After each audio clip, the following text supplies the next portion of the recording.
Jamani, kila kitu wazee kitakuwa sawa. Ndio wangu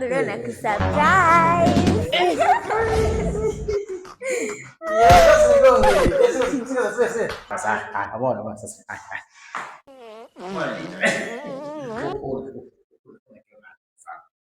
Afike kwa.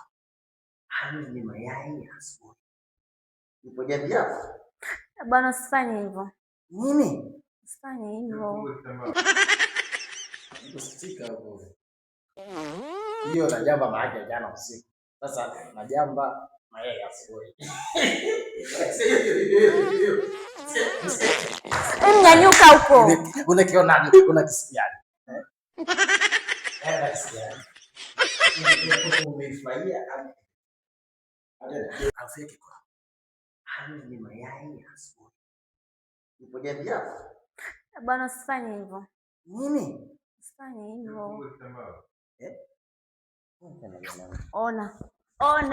Ona. Lydia. Beka. Ina maana sisi tumeacha mambo yetu, sawa? Ndio. Tunakuja kuangalia upumbavu. Upuuzi. Hapana.